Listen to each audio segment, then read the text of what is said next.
নমস্কার বন্ধুরা, আজকের পর্বের আলোচ্য বিষয় অক্ষয় তৃতীয়া কবে এবং কিভাবে পালন করবেন।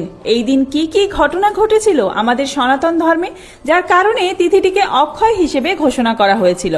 অক্ষয় শব্দের অর্থ যা কখনো ক্ষয়প্রাপ্ত হয় না, অর্থাৎ এই অক্ষয় তৃতীয়ার দিনে যদি আপনি ভালো কাজ করেন সেটি সারা জীবন অক্ষয় হয়ে থাকবে, এবং যদি কোনো পাপ বা অপরাধমূলক কাজ করেন তাহলে সেটাও সারা জীবন অক্ষয় হয়ে থাকবে। তাই এই দিন সতর্ক থাকবেন যাতে নিজের অজান্তেও কোনো পাপ কাজ করা না হয়ে যায়। আজকের ভিডিওতে আমরা জেনে নেব 2026 সালে অক্ষয় তৃতীয়া ব্রত কবে পড়েছে, 19 এপ্রিল নাকি 20 এপ্রিল। দুদিনই কি পালন করা হবে এবছর অক্ষয় তৃতীয়া ব্রত? পঞ্জিকা অনুসারে সঠিক সময়সূচি কি রয়েছে? লক্ষ্মী গণেশ পূজা, হালখাতা পূজা ও গঙ্গা স্নানের শুভ সময় কি রয়েছে? সোনা কেনার শুভ সময় কি রয়েছে? সোনা না কিনতে পারলে আপনারা কি কি কিনবেন যাতে করে মা লক্ষ্মীর আশীর্বাদ পাবেন? তো চলুন বন্ধুরা, আর দেরি না করে ভিডিওটি শুরু করা যাক। যদি আমার চ্যানেলে নতুন হয়ে থাকেন অবশ্যই চ্যানেলটি সাবস্ক্রাইব করে এবং ভিডিওতে একটি লাইক করে শেষ পর্যন্ত সাথে থাকবেন।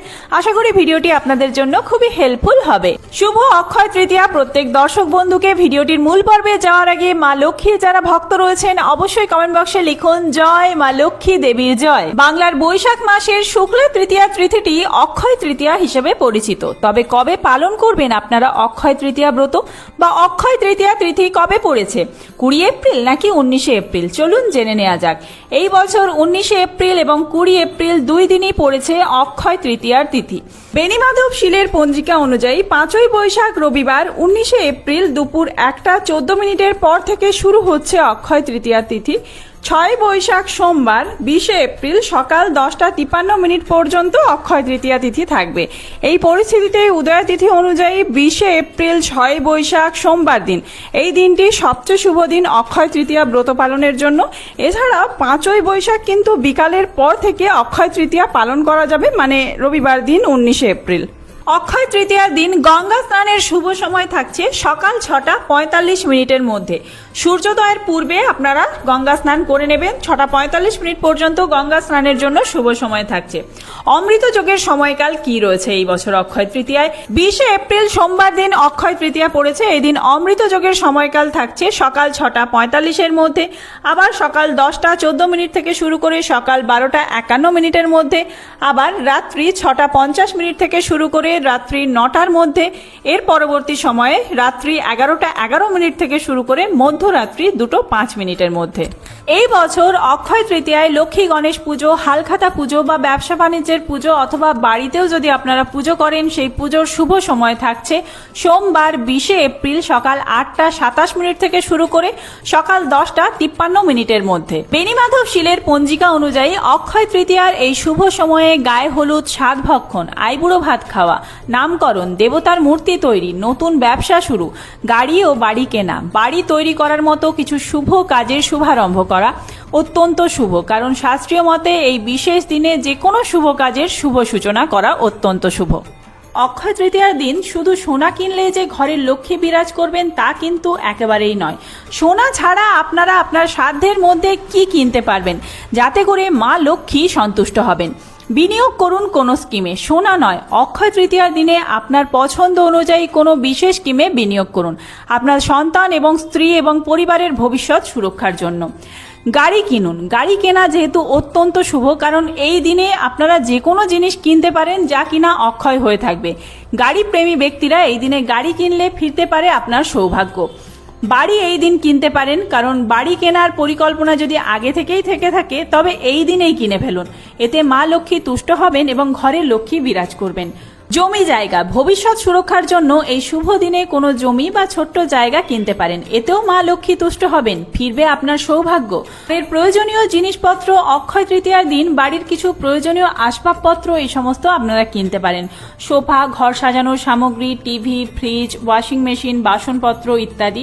তবে আপনারা মনে রাখবেন কোনোভাবেই কিন্তু লোহার বাসন কিনবেন না। কাঁসা, পেতল এই সমস্ত জিনিস কিনতে পারেন। এতেও মা লক্ষ্মী তুষ্ট হয়ে বিরাজ করবেন আপনার ঘরে। এছাড়াও কিনুন কাঁচা সবজি। সোনা বাড়ি গাড়ি কেনার সামর্থ্য অনেকেরই থাকে না, তাই এই শুভক্ষণে নিজের সৌভাগ্য ফেরাতে এবং মা লক্ষ্মীকে সন্তুষ্ট করতে কিনে আনুন কাঁচা শাকসবজি। জ্যোতিষশাস্ত্র মতে পাতাওয়ালা শাকসবজি আর্থিক সৌভাগ্য ফিরিয়ে আনে। শস্যদানা, এই দিনে গৃহস্থালির প্রয়োজনীয় শস্যদানা কিনতে পারেন, যেমন চাল, ডাল, গম, ভুট্টা, বার্লি ইত্যাদি। জ্যোতিষশাস্ত্র মতে এগুলি কিনলে ঘরের সৌভাগ্য ফেরে এবং অশুভ প্রভাবকে দূরে সরানো যায় বাড়ি থেকে। ঘি কেনা এই দিন অত্যন্ত শুভ। হিন্দু শাস্ত্র অনুযায়ী এই দিনে বাড়িতে ঘি কিনলে শুভ শক্তির আগমন ঘটে এবং ঘরে মা লক্ষ্মী বিরাজ করেন। তাই ঘি কিনে লক্ষ্মী মায়ের পূজার সময় ঘিয়ের প্রদীপ জ্বালান, সৌভাগ্য ফিরবে আপনারও। অক্ষয় তৃতীয়ার দিন সকালবেলা স্নান করে শুদ্ধ বস্ত্র পরে যথাসম্ভব কিছু দান করুন। এই দিন দান বা পুণ্য করলে সংসারে অত্যন্ত মঙ্গল হয়।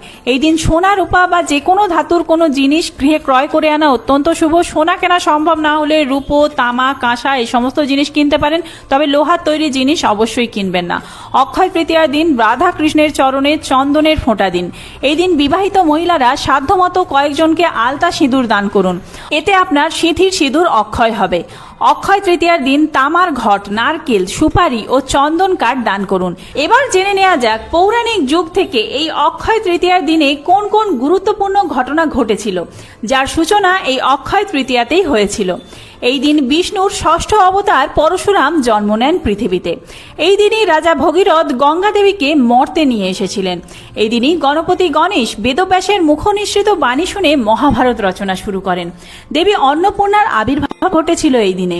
এই দিন সত্যযুগ শেষ হয়ে ত্রেতা যুগের সূচনা হয়েছিল। কুবেরের তপস্যায় তুষ্ট হয়ে মহাদেব তাকে অতুল ঐশ্বর্য প্রদান করেছিলেন। এই দিনই কুবেরের লক্ষ্মী লাভ হয়েছিল বলে এদিন বৈভব লক্ষ্মীর পূজাও করা হয়। এই দিনে ভক্তরা সুদামা শ্রীকৃষ্ণের সাথে দ্বারকায় গিয়ে দেখা করেন এবং তার থেকে সামান্য চাল ভাজা নিয়ে শ্রীকৃষ্ণ তার সকল দুঃখ মোচন করেছিলেন। এই অক্ষয় তৃতীয়াতেই দ্রৌপদীর বস্ত্রহরণ করেছিলেন দুঃশাসন এবং শ্রীকৃষ্ণ দ্রৌপদীর বস্ত্রহরণ রক্ষা করতে তাকে অক্ষয় বস্ত্র প্রদান করেছিলেন, যাতে করে তার বস্ত্র কখনোই শেষ হয়েছিল না। শরণাগতের পরিত্রাতা রূপে এই দিন শ্রীকৃষ্ণ দ্রৌপদীকে রক্ষা করেছিলেন। এই দিন থেকেই পুরীধামে জগন্নাথ দেবের রথযাত্রা উপলক্ষে রথ নির্মাণ শুরু হয়। কেদার, বদ্রী, গঙ্গোত্রী, যমুনেত্রী যে মন্দির 6 মাস বন্ধ থাকে, এই দিনেই তার দ্বার উদ্ঘাটন হয়। দ্বার খুললেই দেখা যায় সেই অক্ষয় দ্বীপ, যা 6 মাস আগে জ্বালিয়ে আসা হয়েছিল, সেই অক্ষয় দ্বীপ এখনো জ্বলছে। এই দিনই সত্যযুগের শেষ হয়ে প্রতিকল্পে ক্রেতা যুগের সূচনা হয়েছিল। ভগবান শ্রীকৃষ্ণের চন্দন যাত্রাও শুরু হয়েছিল এই তিথিতেই। তাই আর দেরি না করে আপনাদের বাড়ির যদি কোনো শুভ কাজ আটকে থাকে, অবশ্যই এই অক্ষয় তৃতীয়াতে সেই শুভ কাজ শুরু করে ফেলুন। ব্যবসা বাণিজ্য থেকে শুরু করে বাড়ির কোনো জিনিস কেনা থেকে শুরু করে বাড়ি কেনা, গাড়ি কেনা, যা কিছু করতে চান এই অক্ষয় তৃতীয়াতেই করে ফেলুন।